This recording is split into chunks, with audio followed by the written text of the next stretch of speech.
everyone. Yoko here, welcoming you back, and welcome. Welcome to our 2024 year in game show review. Once again, I'm joined by, once again, it's time for our monthly podcast and the game show Talking Fun here. Jack, welcome in. Always a pleasure to see you here. And once again, I'm joined by my co host, Dick Clark Fan. Hey everybody, good to be with you. So we do this every year, and I think this is the first time I've been part of the year end review of the good, the bad, and the ugly of game shows in over the past year.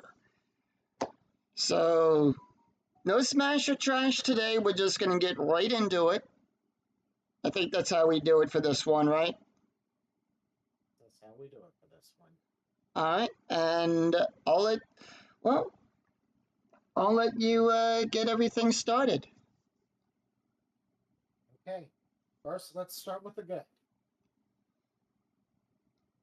All right. The good. we we had your how would you say we had your classics. You had to start off. We should say the good was Ryan Seacrest has ascended to the host of Wheel of Fortune. That was a good Yes. thing that Sony did to not eliminate the problem that happened with finding the host of Jeopardy. They just picked one guy and stuck with him. Now, if you take all that into account, you see that Ryan has been a more than capable host of Wheel of Fortune, in my opinion. So I think Wheel of Fortune under Ryan Seacrest is a good. What do you think? I haven't really gotten the chance to watch it due to work, to be honest. So, but I have seen. I do like the way that they've really updated the set though for that one.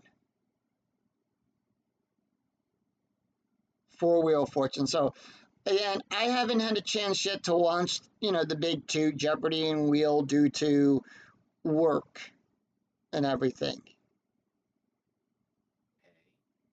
But I am making a chance to sit down and watch an episode of it. Maybe when the new season rolls around, and hopefully we get back to a little bit more formality with prizes and in the bonus round and everything. So it's not all cash bonus round. I think it's permanent. I think this all cash format is permanent, buddy. But I am going to try to get a chance to sit down and maybe watch an episode of it.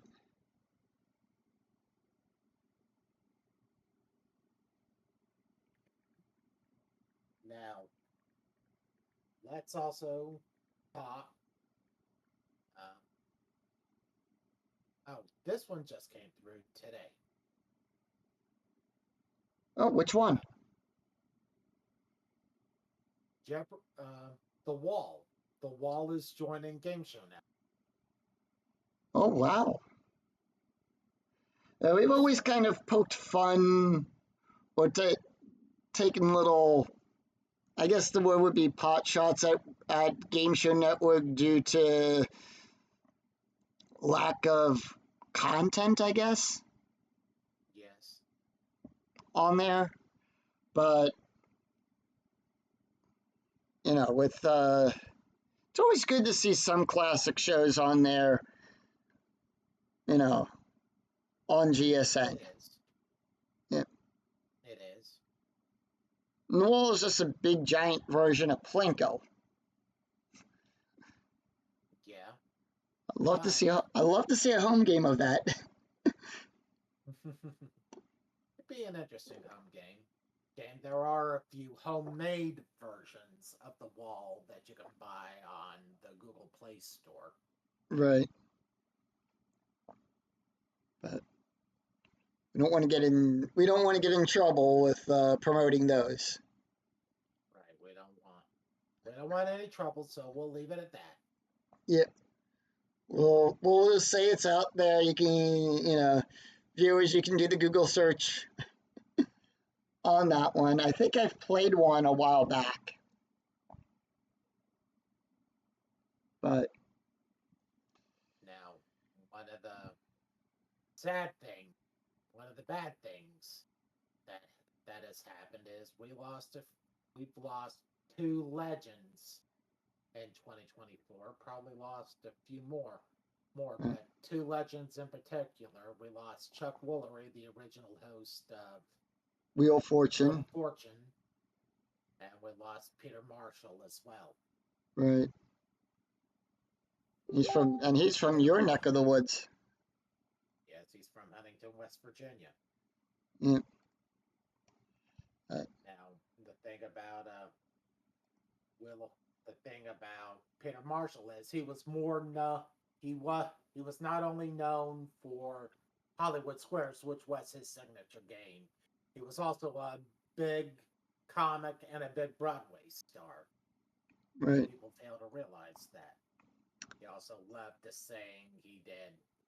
He was really good at what he did. See, I remember him from All-Star Blitz, Yahtzee. Yeah. All-Star Blitz was a co-creation between him and Merrill Heater Productions. Yeah. I guess Ken's starting to find more of his groove now with Jeopardy. He is. Mm. And Ken, for lack of better words, and I was talking about this with my wife Shannon a couple of days ago. Ken, when he went on that run of 74 wins,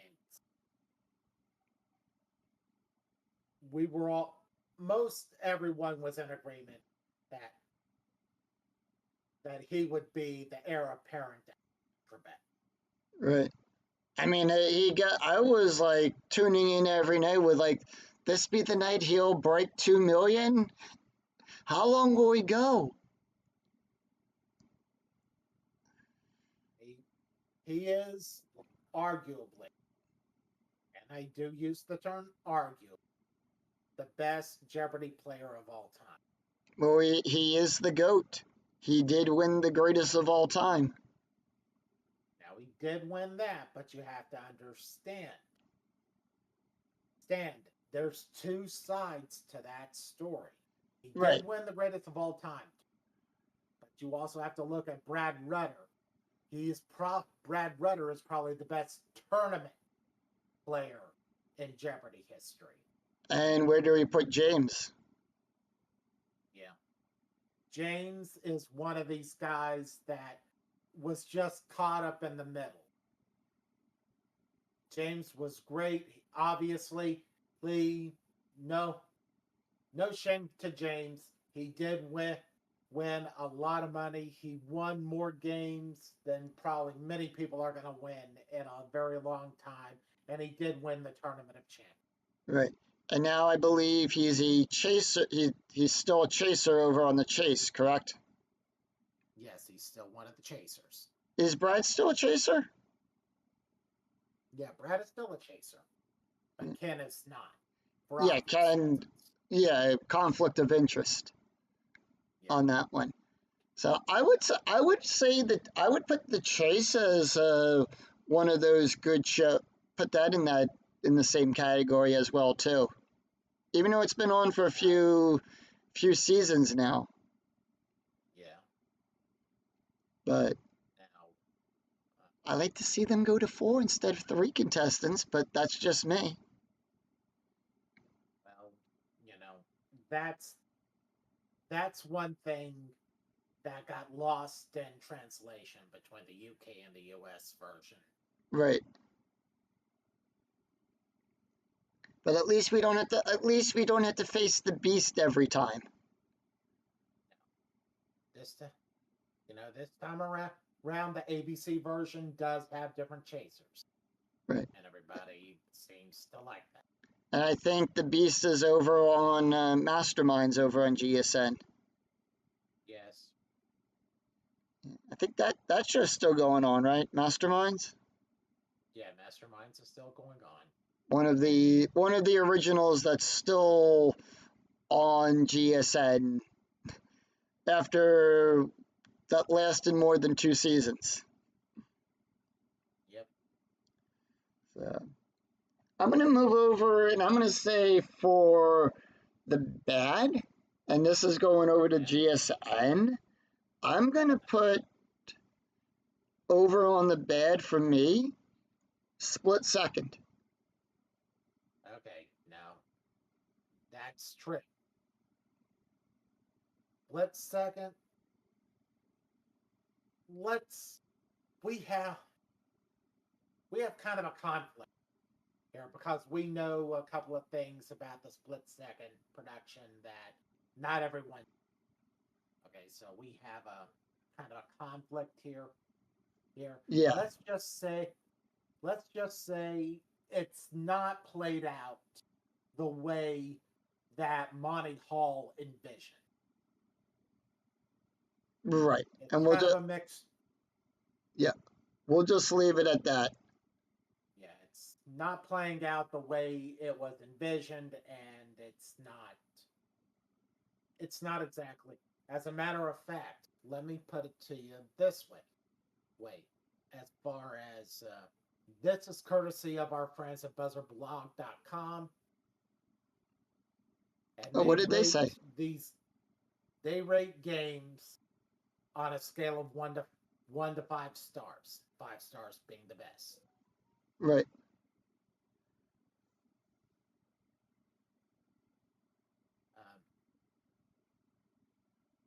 Yeah, pull it up here, and I'll tell you. I'll pull it up on my phone. Yeah. Okay. The one thing for me that did not do it, it was the set. The set and to quote from our good friend Cindy, they got the wrong host for it. Yeah. And I'm gonna stop there before I go on a big long rant and Yeah, we could do that, and let's try not to. yes, I don't want to get in trouble with our producer. Yeah. Okay. According to our friends at buzzerblog.com, and if they're listening, Kristen Carlton, Corey Anatano, thank you for your insight. They've got Trivial Pursuit, hosted by LeVar Burton, a 4.3 out of 5. And I'll agree with that one.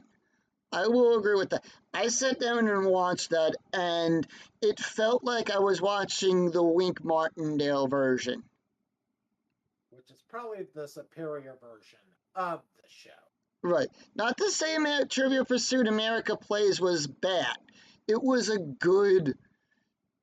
okay for what they did, and one of our good friends of our podcast here, Brian, got some questions on the show and got to take part on the show.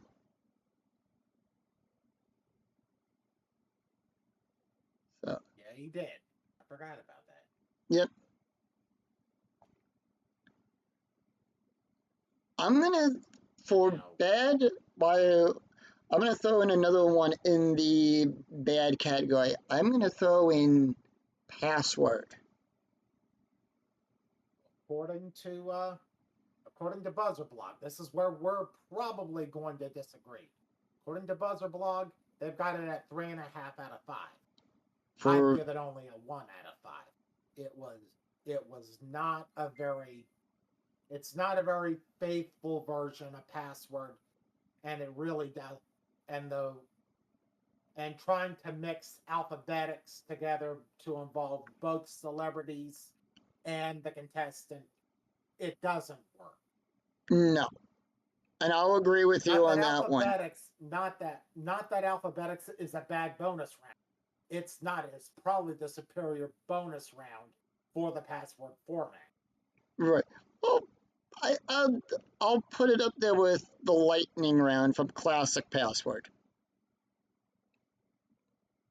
I can switch those out at either point.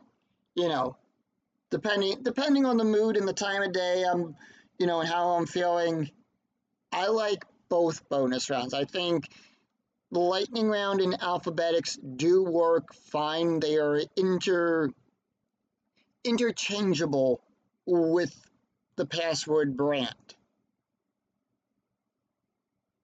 You can swap either one of those out, and either alphabetics or the lightning round, depending on the bonus round for that, it does work. Either one of those do work for the show. Now that's true, they do, and yet It depends on how how tough they want how tough the producers want to make the bonus round and everything. now that's true. They could make it outrageous. They could make it easy. Right, It's finding that firm balance. right. But it's Now, just alphabetics and the lightning round, they're on par with each other, and I just find that you can swap out one for the other, and it's still, you're still playing along with the show. It's, the way Mark Goodson would have intended it to be for the home viewer.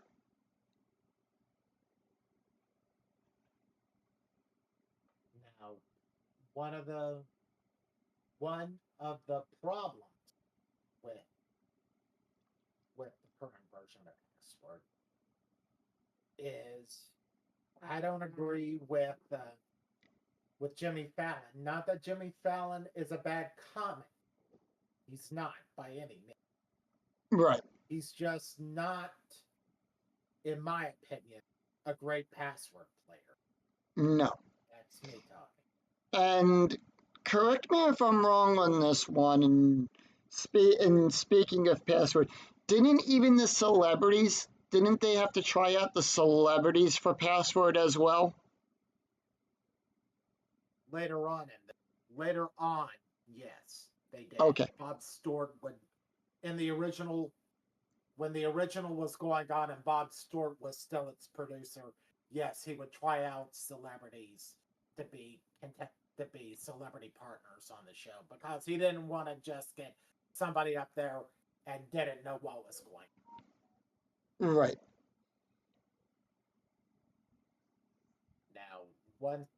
Now, our friends at buzzardblog.com and the flip side, a JSN original at 1.5 out of 5. Ooh, for which one? Flip side.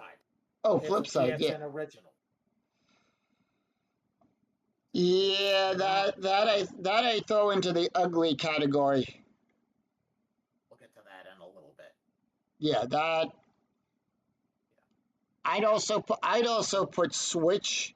No, one, and this is one that if I may borrow this one from Sandy's review of what she did, I'd put their their version of Match Game that they did. The one with the guy from Saved by the Bell. Yeah, Mario Lopez. Yeah, that one. I think We'll it was save that Blank for Check. another time. We could talk all night about the good, the bad, and the ugly in 2024. We really could. Yes. We've only got a limited amount of time, so let's try to touch on the major. All right. Now, I would say for ugly, I put Scrabble. yeah, That Scrabble. was just Go a ahead. mess. Yeah, they tried to fuse various formats together. It just didn't work. Right. And I was saying, like when me and you were talking about this, it was like, if I want to watch Jumble, I'll go watch Wink, the episodes from Jumble, the interactive game hosted by Wink Martindale. If I want to watch Scrabble, I'll go watch Chuck Woolery. Even the 1993 version, which lasted only 13 weeks, Yes. was better than what the CW tried to put together. Let's put it that way. Right. Now, would you put Scrabble, and probably Scrabble Showdown would be a lot better than this?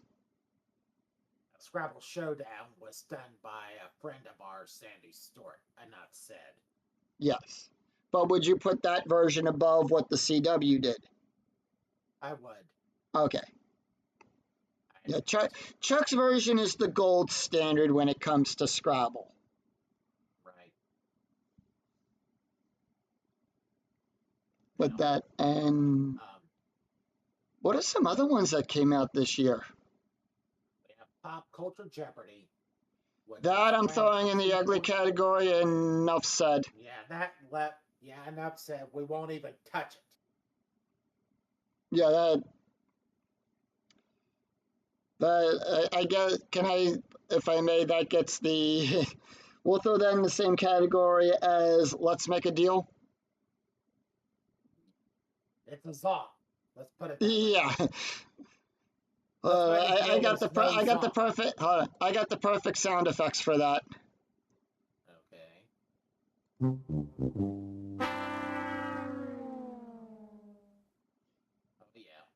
Oh yeah, and that we can move to the good part of that. That The Price is Right at night has become a regular series on CBS. So they went back to having a nighttime version. Yeah, there is a primetime version of The Price is Right, a weekly primetime version. Now, is that still an hour, or did they cut that to a half hour like what they did with? Still an hour. It's still an hour. It's still hosted by Drew Carey. Still announced by. I was going to say Greg Lee, but wrong host. George Gray. Yeah, George Gray. Now, I don't know why Greg Lee just popped in my head for some reason. I don't know, but he was one of probably the better children's game show hosts, and that's another subject for another time. But he also got a start on Double Dare, if I remembered correctly. Yeah. He got a start on Double Dare as a contestant coordinator, is how Greg Lee started there. But let me see. Well, we got, I'm not sure if this is, we might have to save this one for next year, but Hollywood Squares coming back. Now, we've got to hold judgment on that until. Yes. We will do Hollywood Squares, folks. I mean, it's coming. Yeah. Probably next month, we will talk about the good, the bad, and the ugly of Hollywood Squares, because we have to pay tribute to Peter Marshall right. later on. I'll take Paul Lynde in the center square for the block, please, Dick Clark fan. He was usually the first one picked, but I got the idea. Right, just like Joan Rivers. Yep. But now, here, the 1% Club, I'm going to throw that in the bad. Yeah, that wasn't very good. It was just, they tried to bring it to the United States. It didn't work. No. One that I'll throw in the good category, and this is like a sleeper good, The Floor. Now, The Floor is they're going with season 2 right now. Season 2 is No, season underway. 2 finished. Oh, season 2 is finished. I'm sorry. Yeah, they finished that. Yeah, but hopefully it lasts Fox's more than 2 seasons and it's out. Yeah. I have to admit that is. I have to admit the floor and NBC's revival of Weakest Link. Yes, but that's been on for a couple seasons now. The Weakest Link. It has, but I don't think nobody's really No, reviewed it. no, not yet. No, and Jane Lynch made it her own. Yeah, Jane Lynch stepped into the Ann Robinson shoes and just she did what Bob Barker told Drew Carey to do. Go in there and make it your own. Yeah, I'm sure Jane Lynch probably sat down and talked to Ann Robinson about to learn the format and the inner workings of the show. I'm guessing. Now, understand something. The U.S. version of Weakest Link is now the gold standard. It's not the U.S. copying the UK and everyone. It's everyone now copying the U.S. Wow. Yeah. But they still gotta pay royalties over to the BBC. To the BBC, yeah. Yes. Yeah. Another, and I'll throw this one in the good. And this one was a surprise for the season finale of American Ninja Warrior this year. Yep. The same contestant who won it the year prior won it and achieved total victory in back-to-back years. What himself another $1 million grand prize to go Yeah. to. Will we go for 3? Tune in next season to find out. Yeah. But, we've had. No, I agree with Big C here in the comment. I do put Ninja Warrior up there in S tier. It is American Ninja Warrior. At least our version of Ninja Warrior is outstanding. I can't put it any other way. Now, have you gotten a chance to at least watch any of the original episodes from Japan? Yes, I've watched many episodes of Ninja Warrior from Japan. It's still a great show. It holds up even today, but yeah, you're starting to see the gold standard is starting to become the U.S. version. Right. But still, they still have to pay the rights over to the Tokyo Broadcast Company system over there. Yes, they do. Do that's for any imported show. Yes. But the thing about Ninja Warrior is that it took those 2 contestants to achieve total victory that 1 year to finally get the bugs at him. Yes. Because NBC, I'm going to say it right now, was thinking no one's going to beat this thing for the $1 million grand prize. NBC was wrong. 2 people did it.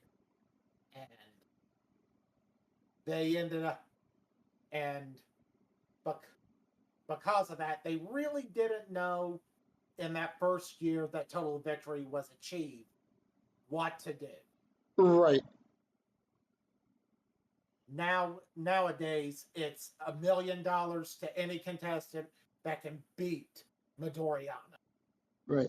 So I'm going to throw in another one here And as ugly, I'm gonna say deal. I'm gonna throw Deal or No Deal Island in the ugly category. And now that's kind of a hybrid of a game show and a reality show. It is not very good. Did decent ratings to get a season two, I will Right, admit. and to And find they're out the bragging banker about was Howie Mandel. all that time. Yeah. That was I I didn't agree with I don't agree with the format of Deal or No Deal Island. No, It's neither Deal do or I. No Deal That's meets Survivor. yep. Survivor, and it doesn't work. But, you know,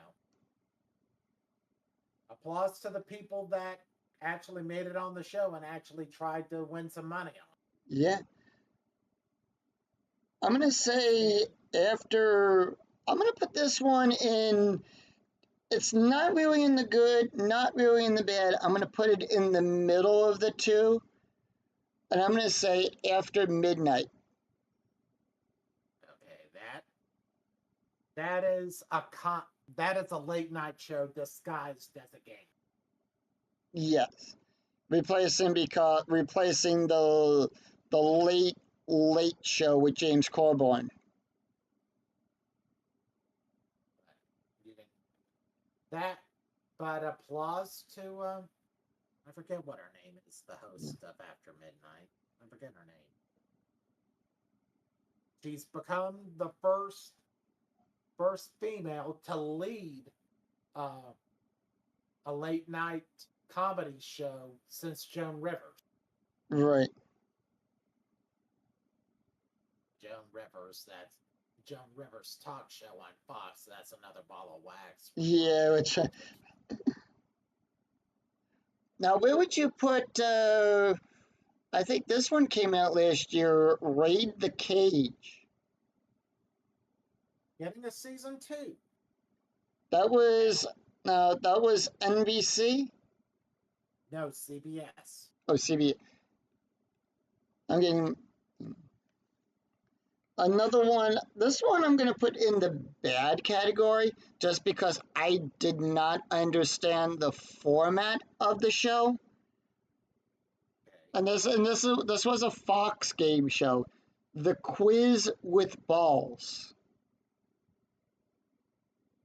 I never watched that. Yeah, I've seen bits and pieces of it. I did watch the first episode. I'm putting that in the bad category only because it was format wise. You had, if you picked an ant, you were shown six answers. So many of them are right, and you have a team of like five people. And if you pick one of the wrong answers, these big giant balls come down like this track, and if it's a wrong answer, they knock you into a pool, and you're eliminated from the game. You're out of the game. Yeah.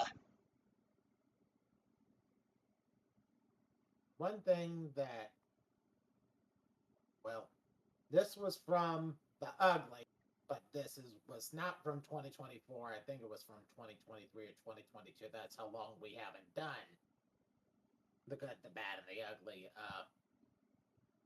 Spin the Wheel from Fox. It was just a hybrid version of The Wall. Yeah, which was just the wall with a big wheel. Right. So if I want to watch someone spin a wheel, I'm either going to watch Wheel of Fortune or I'll go watch The Big Spin. Show. Yeah. For a lottery show, it was a good show. Yes. Hosted by a few people we know. Yeah. Started out being hosted by Chuck Woolery, then Jeff Edwards, then Pat Finn was its final host. Yep. And yeah, there is a lot here, and I'm going through the game show wiki on this one. One that I'm probably going to put in the bad category, and I think you showed this one to me, but you showed me the UK version, Bridge of Lies. GSN's version, Beat the Bridge. I haven't seen it, but I've heard it was bad. Yeah. And the show I was referring to earlier with Mario Lopez, Blank Slate. It's just they're just recopying the original 1960 match game. Version of Match Game, yeah. Yeah. No, I understand that one, Big C. What do you say? No, he had no opinion, sadly. I think we can put this one in the bad category. Lucky 13. Oh yeah, didn't work. That was the one that was hosted by Shaq, right? Yeah, that was the one hosted by Shaq. I didn't even get a chance to watch it. You know, ABC cut it loose pretty rapidly after they aired the required number of episodes. Now, what do they do in that? Contract and then cut it loose. Yeah. So, what do they do in that case when they cut the show? When they cut the show loose like that, and do they still have to pay off the rest of the contestants? Yes, they have to pay off the contestants. They have to by law. The show was not cut loose until all the episodes were aired. Everyone did get paid. Okay. Now, we're getting the $100,000 pyramid back this summer. Yep, that took a little bit of a break. Yeah, they took about a season and a half break. It had to. Michael Strahan, its host, was trying to make sure its daughter was in better health. Let's put it that way. If you follow the story, you would know. But no, I was busy with work, so I didn't get a chance. I only heard it from you. Yeah.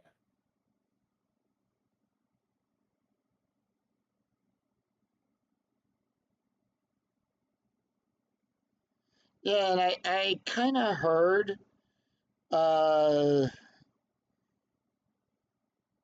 I'm going through the game show wiki here to find out what all came out.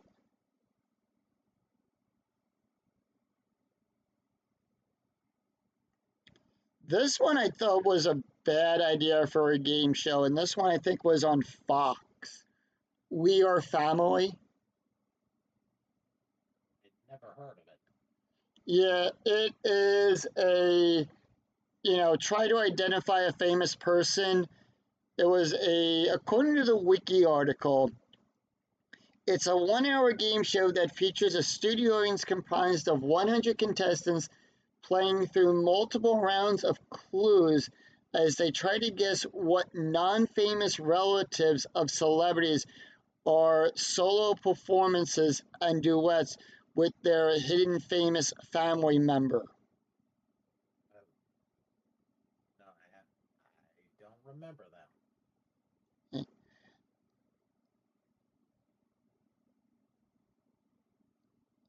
And a little bit of trivia to this one. It was originally going to be hosted by Jamie Foxx and his daughter. Yeah. I don't remember that. Of course, now the both of them are coming back for the next season of Beat Shazam. Yeah, that's just been renewed. But that one I'll put in the good category. Now, if we're gonna cross that bridge, buddy, we need to talk about Name That Tune. That goes that one, yeah, that one goes. That one, no, it doesn't go in the ugly category. It goes in the toilet. In other words, it's trash. It's trash. Now, one The thing, only good thing about that version of Name That Tune is you have what's his name from American Idol. yeah, who No, is that? he's no Tommy Oliver, but No, he's the only saving grace. It's like they took everything that we knew about Name That Tune, gutted the first two rounds, and left Bit a Note and the Golden Medley in there, and gutted the first the rest. the first two rounds of that show. Yep.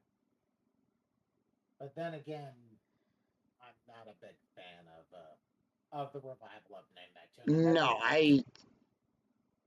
neither have I. They It would be say the pilot that Donny Osmond hosted for ABC a few years back was better than this thing. did the pilot stay faithful to the version that we all know and love? As far as I know, it did. Right. Big C is saying they destroyed Tune Topics and Melody Roulette. Agreed. Yeah, very much so. I throw that in the same category as what they did, what Fox tried to do with Pepsi Wild Cherries.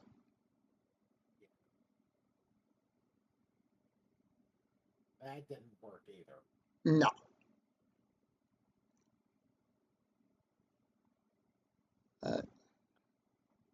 I Another wonder. good.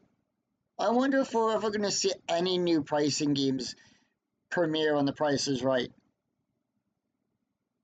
None this season. Yeah, none. Probably not. I mean, they got what?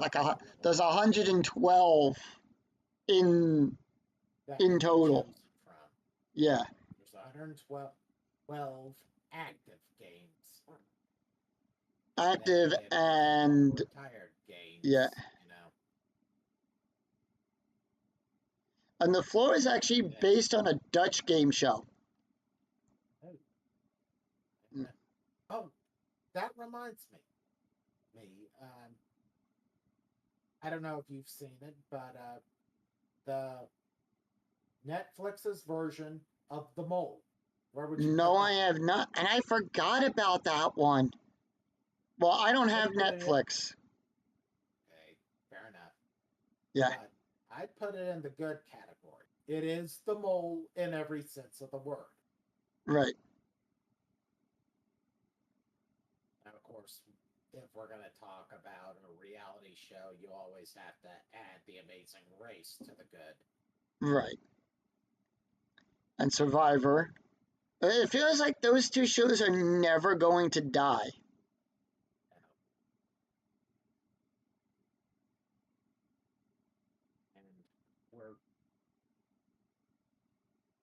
And it's one of those things where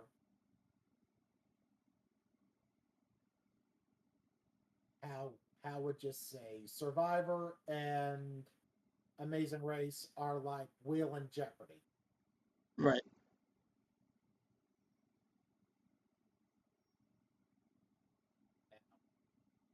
Truth be told, Ryan has yet to give away the big 100 grand going back to Wheel of Fortune. Ryan Seacrest has not given away the 100 grand or the million, as far as I know. Right. I know he's had a few contestants step up to the wheel with a million on the line. But I know he hasn't given away, I don't think he's given away the 100,000 yet. No. I think we would have heard about it. Yeah. But I'm going to address the elephant in the room right now, if I may. That and this is just how I feel, and I think Amazon can do a little bit better with their game shows. because I think right now they're just throwing. It feels like they're just throwing spaghetti at the wall and seeing what sticks.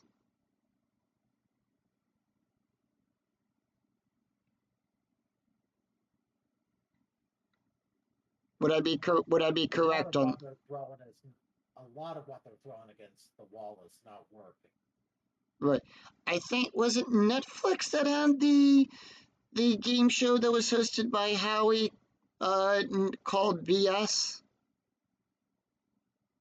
I'm not sure. That shows you how much I know about it. Yeah. Let me see.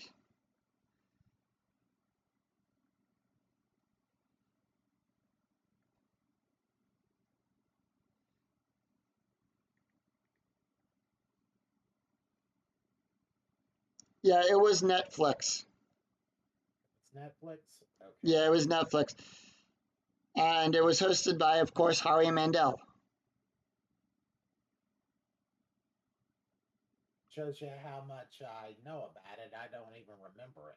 Yeah, it's a mix of a traditional quiz show and a card game called Sheet. Okay. And I'm gonna have to look at some episodes of it because I did not get a chance to see it.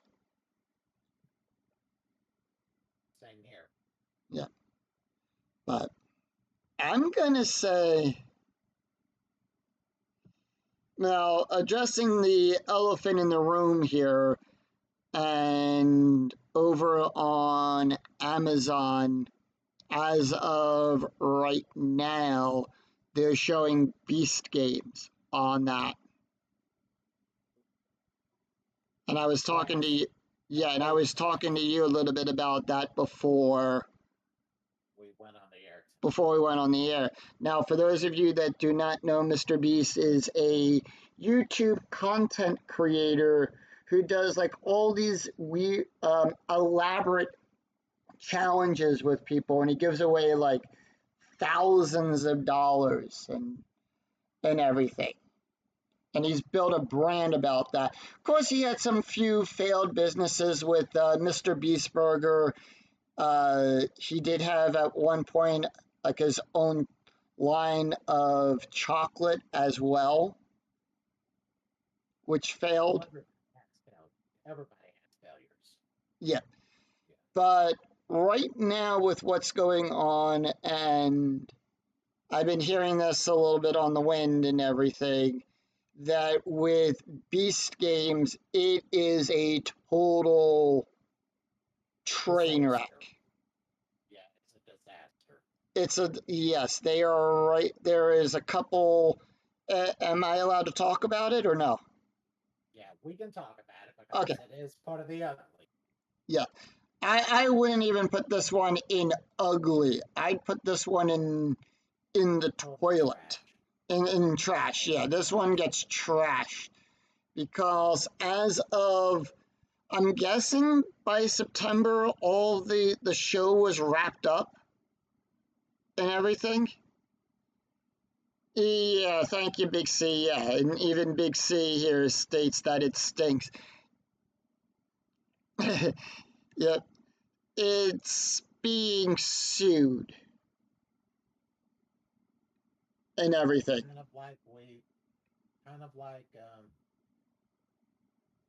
just say kind of like that Clark Productions was sued when With the chamber failed. Yeah. Yep. But only in this case here. Now, if I may talk about the allegation, what the lawsuit entails. You're allowed to. Go ahead. All right. According to the complaint, and this is filed in California. This was filed in Los Angeles Superior Court against Mr. Beast and the production of the show. There were 5 plaintiffs named and everything. And of course, if you do a quick Google search, you can probably find the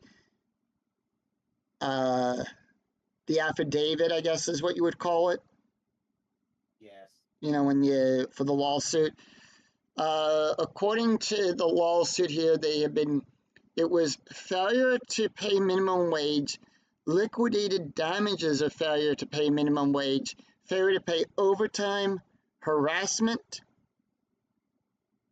and everything, neglect of emotional distress, uh, failure to provide meal breaks, rest breaks, provide wages on prompt when the terminate of upon termination, you know, failure to identify employee expenses and loss in discharge of duties, unfair business practices, false advertising, just to name a few. Oh, just let's just call it what it is.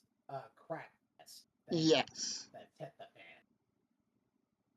fan. And this is probably, and he's already in other allegations as well. So this is just like the tip of the iceberg here. Yeesh. See, I didn't know that. Yeah. And I hate to say it here, looking at this, Off One Base LLC, which is, I think, his production company, and it is a unscripted television as it's a division of Amazon and MGM Studios. Yep. I mean, there's like over 100 individuals referred in this lawsuit. That's a new one on me. That's a class action lawsuit right there, ladies and gentlemen. It is. And we can honestly say that it's probably not going to go Mr. Beast's way. No, it's probably going to damage his reputation and everything, and it's we'll say for what it is. It's probably one of those ideas for a show where they just took what he does on YouTube and just blew it up. And like we've said, it didn't work. No, that's like Netflix, and this one goes into the bad category. Netflix doing their own live version of Squid Game, just without the murdering part.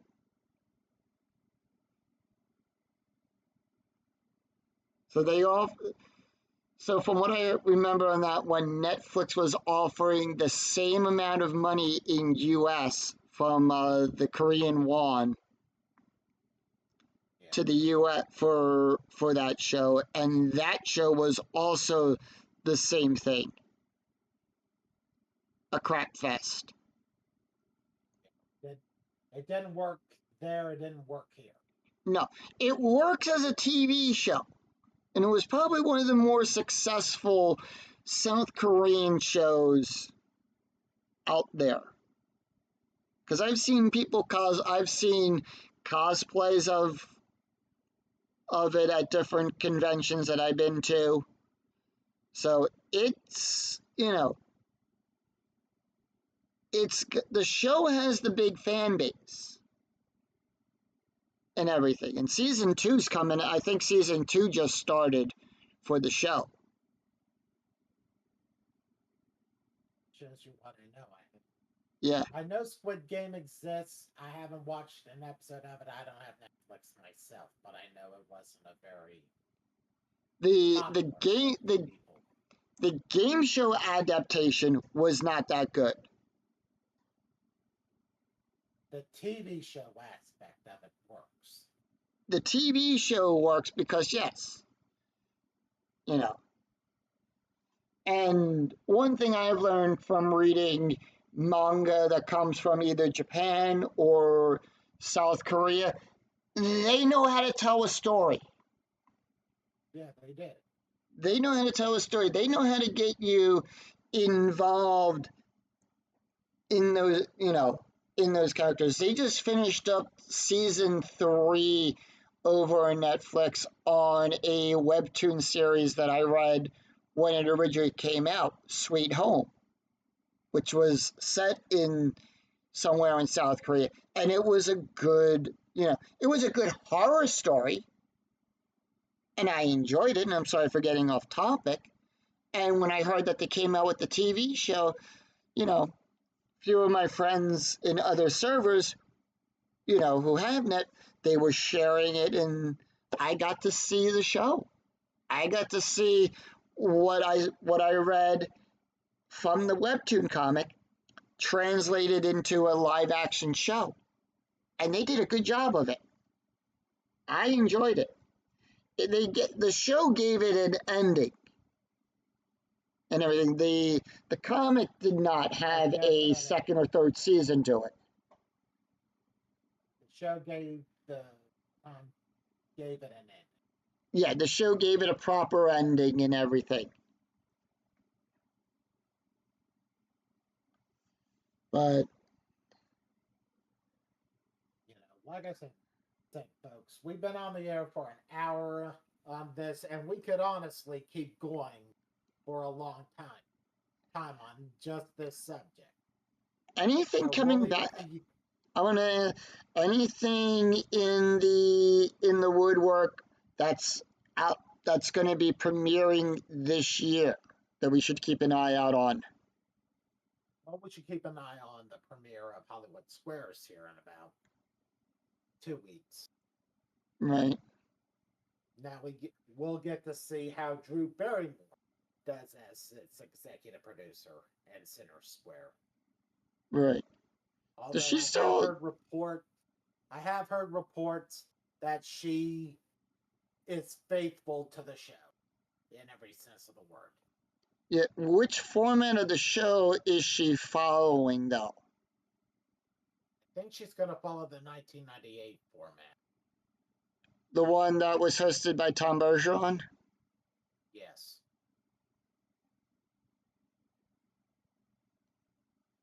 That one, did that have returning champions? It did. The first season didn't, but from season 2 onward.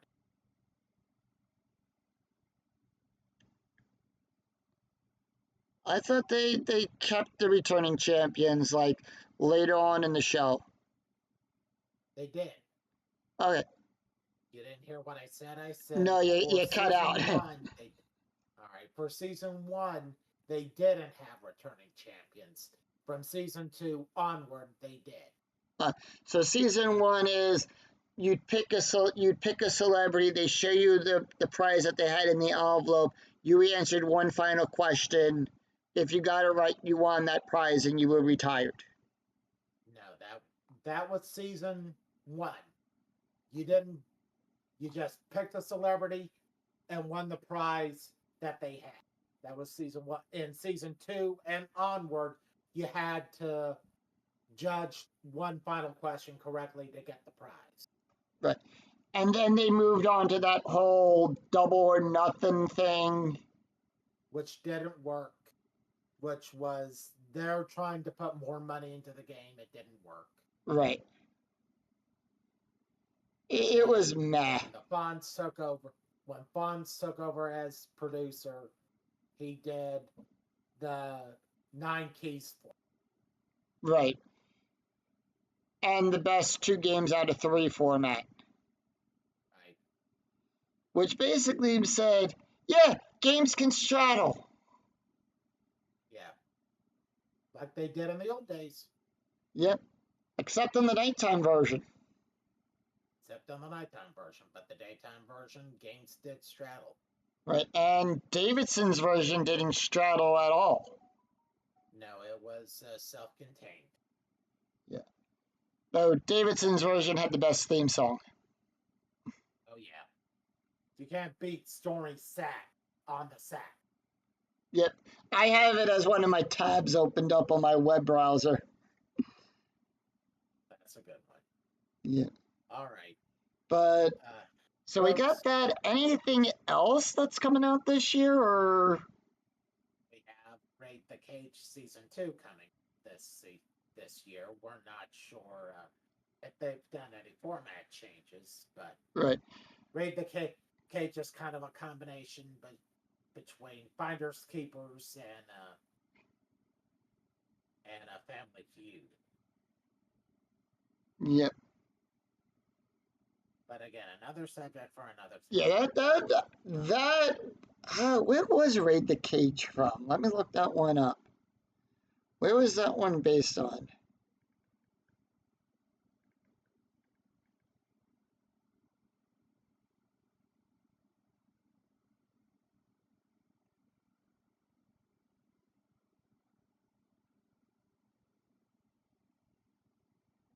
Oh, Damon Wayans is the host of that one. And some other lady, I think it's wife. Janie Mao, Mai. Yeah. And it's actually from Israel. Okay, I didn't know that. Yeah, it's based on, came out of United Studios of Israel and everything. Another show. One show that we really didn't get to talk about from Israel was Boom. Oh, yeah. Which was kind of their version, which was Israel's version of Trivia Trap. Right. Yeah. I mean, we can talk about it now if you want to. We don't have time, buddy. Got a little bit more. We'll close it out with Boom. Boom was a family of four trying to defuse a bomb where you were posed a question and the question had several answers. The wrong answer was the cord you didn't cut. You had to cut the other ones, and you had to do it within a certain amount of time, or the bomb would blow up and you were out of the game. Right. Did anyone beat the show in the U.S.? Yes. A few families did beat it for the $250,000 grand prize. And that was what? That was Fox, I think? That was Fox. All right. But yeah, a few families did beat it for the grand prize. Now, here's another show that we didn't get to talk about much.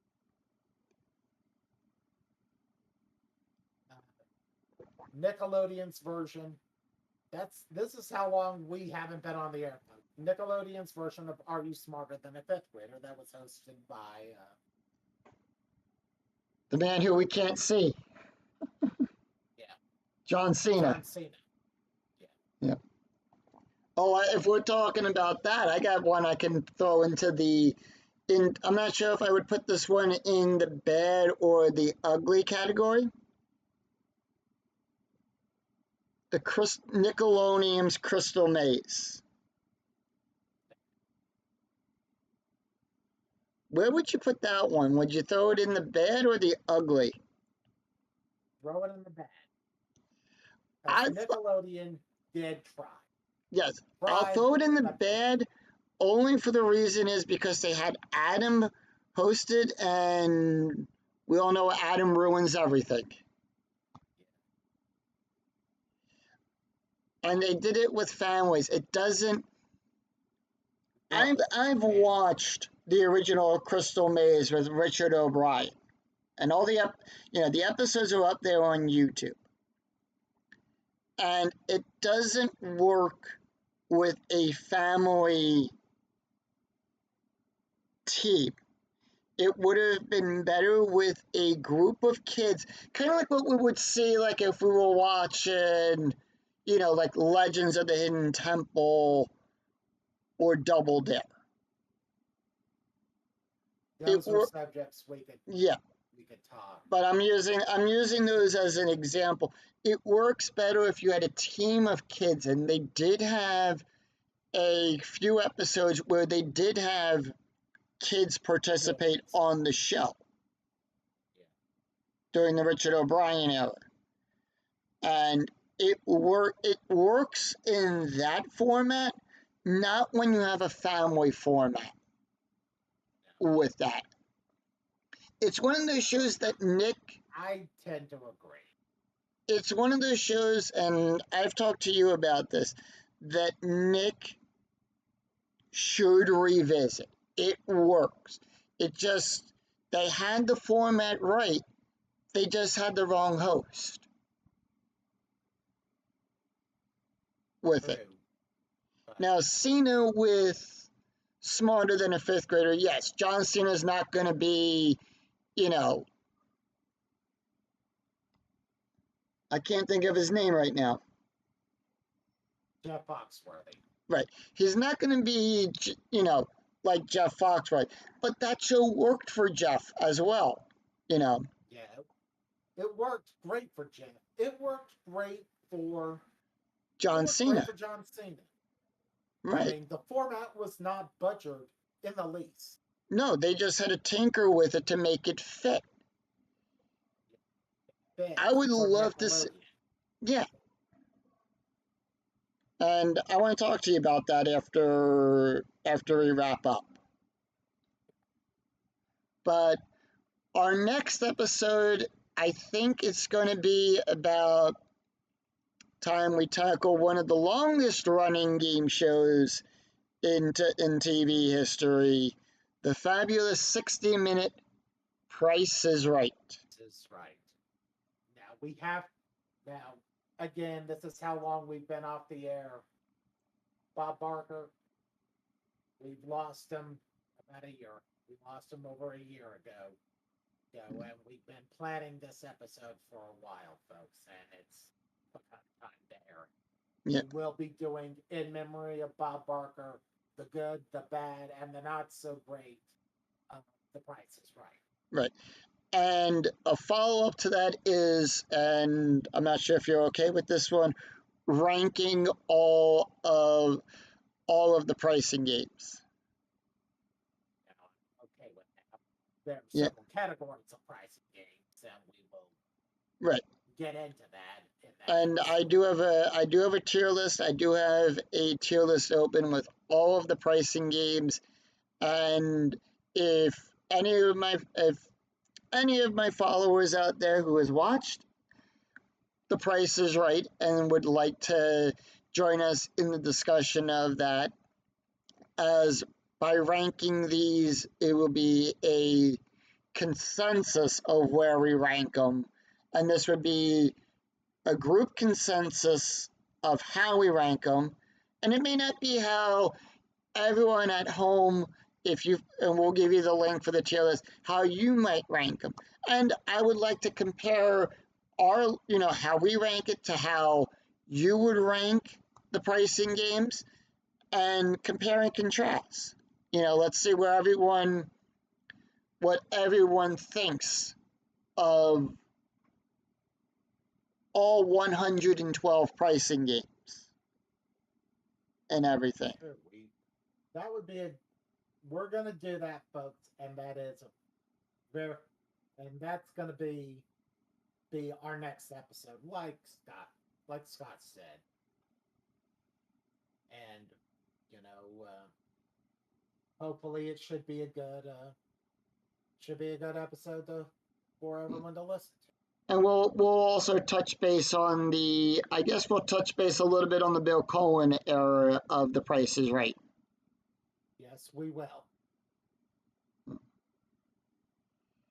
And that being said, folks. Yep. And with that, we want to wish everyone a safe and happy new year. And stay tuned right here for more episodes of the Game Show Talkin' Fun podcast. Of course, if you missed the live stream on this will go up on the Lost Silver YouTube page. So look for it there. And also you can follow me on Blue Sky I have my Blue Sky open here. You can follow me on Blue Sky at Yoko007. I'll put the social here. I'll have to get that where it pops up in the on the chat for my socials and everything. But I do have the link down in my description, so you can also follow me on Blue Sky. And if you would like to join in on the discussion over on the Discord channel, the link to the server is also here on the on the Twitch page as well. So with that, with that in mind, I'm Yoko. David, we'll see you next time, folks. Yep. Take care, everyone. Have a great night. We'll see you next time for another exciting episode of the Game Show Talk and Fun podcast. Until then, take care, everyone. Bye bye.